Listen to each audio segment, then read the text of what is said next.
So I moved out on September 10th, 2019, and it did seem that day like some sort of phantasmagoria. It seemed like some sort of dreamlike state that I was in.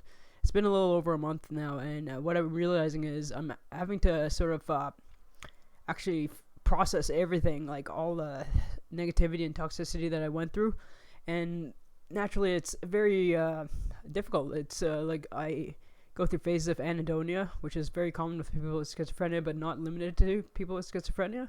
Like that is basically where you just can't feel pleasure. I go through a lot of those, but one thing I do know is I do definitely have true friends out there who actually care.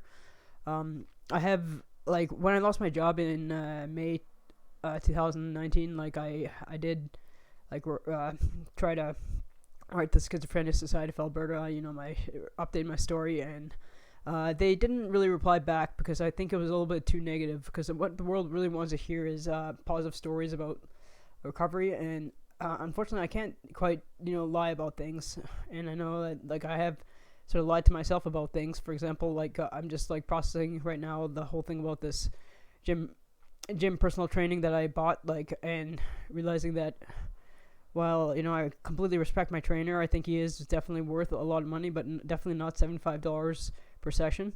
I do think that I was sort of taken advantage of, like just due to the fact that I'm very impulsive, and that's naturally something that happens with people who have schizophrenia, but also especially a complex post-traumatic stress disorder. So you're impulsive and you're not always smart with money, but I'm trying to sort of like be a little more parsimonious and, and sort of just watch after my money. Like, I mean, I'm making sure I don't spend very much, because I mean, one thing is I don't have benefits anymore. The medications are very expensive, and I still do have a college fund, and I'm gonna keep that up. I have money in tax-free savings account. Thankfully, Trudeau didn't screw that up too much, but he did cut it down. I'm gonna have to get a financial advisor now that I can't keep it in my account my dad used to run, because he doesn't want to really have anything to do with me as I came out trans. So I'll have to get a financial advisor. I just keep putting that off, but I will eventually get one.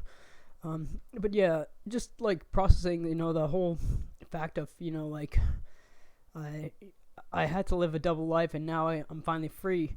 Now, like, it feels great to be free, but at the same time, you have to process the fact that, you are hurt inside. But it's all about radical acceptance. You can't change the past. Like, I can't change what happened to me. I just have to sort of deal with it and try to heal. So it feels like salt in the wound, not like saline, which is sterile, but like I've jumped into an ocean which is full of salt water, and it's all the impurities are going into my open wounds. Before that, they were just hidden scars. So it is something, but like the path to recovery is definitely a much slower one than the path to destruction. And I just thought I'd put that out there. I plan to actually talk about like complex post-traumatic stress disorder in literature that I've read. I hope to talk about that soon. So thanks for watching.